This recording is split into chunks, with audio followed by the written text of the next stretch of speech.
much, Mr Mayor. Many members, I'm sure, will have heard from many of their residents about the strain that our local health services are currently under.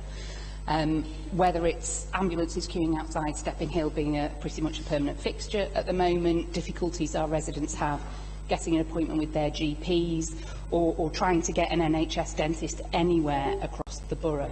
I think the story that will stick with me, Mr Mayor, is of one of the residents in the ward I represent waiting with his 94-year-old neighbour for 7.5 hours as she lay on the floor having broken her hip, waiting for an ambulance to come, and we had that conversation last week. Now, many of us in this chamber know that some of the solutions to some of the problems, at least, facing our local health services are actually social care related or public health related.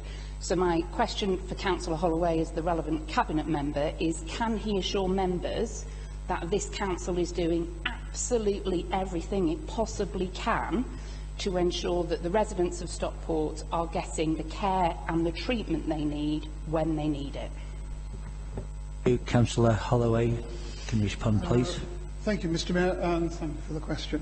And I'm sure many of us have had, hopefully not immediate family, but will know of people who've had really poor experiences over the past few weeks and months. There's no doubt that the pressure that health and social care are currently experiencing is absolutely unprecedented. There's always been additional demands over the winter months, but in previous years this has been a spike from manageable requirements. Over the last year, the pressure has been unremitting.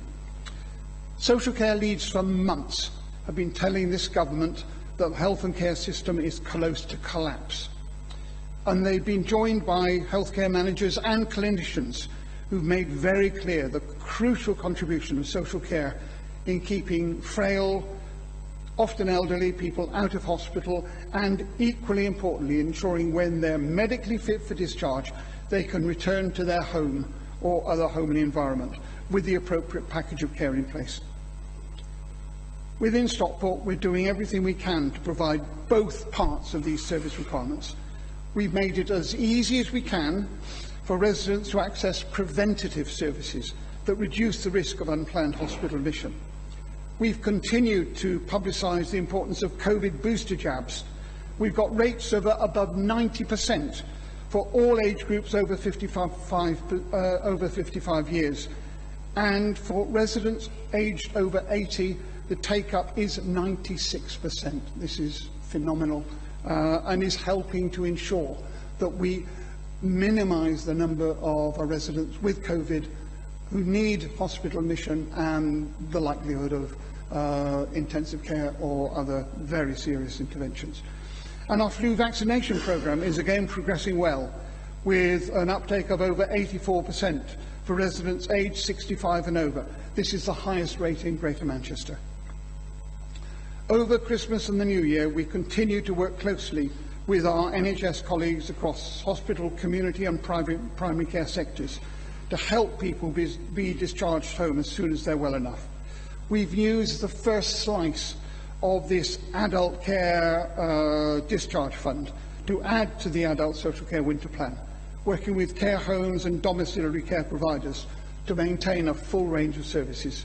So I can assure members of this council that absolutely everything that can be done by this council to get residents the care and treatment that they need when they need it is being done. Is it enough? No. We're experiencing the impact of 12 years of government underfunding of the health and care system.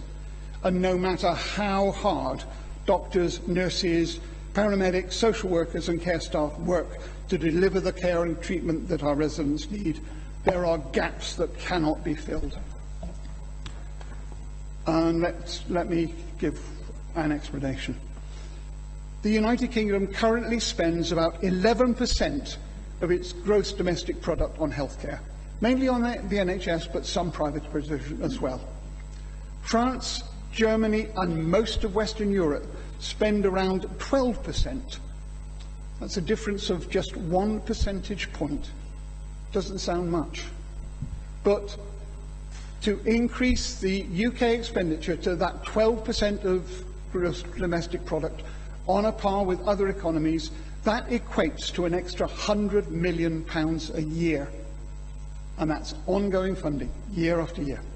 And I don't need to spell out the impact that that additional funding could have on health and social care. And for social care itself, the government has time and time promised to implement a sustainable funding system. And time again it's failed to deliver. And it's forcing local authorities to put the social care bill onto its council taxpayers. So Stockport is doing everything it can. It would be so nice if the government could say the same. Okay, thank you. Councillor Smart. Thank you very much, Councillor Holloway. You mentioned the Adult Social Care Discharge Fund, and I, in watching the news earlier this week, heard it be re-announced by the government. My question for you is that new money, and is it enough? Councillor Holloway. It's not new money. It's existing NHS funding that's been rebadged for a different purpose. And I have to say there are two major problems in how the government has gone about using this funding. First, the timing. We knew this winter would be tough, so we started work on our winter plan back in September, involving NHS partners and care home and domiciliary care providers. We identified additional care home beds that we knew we'd need, but initially we could not confirm that we'd have the money to pay for them.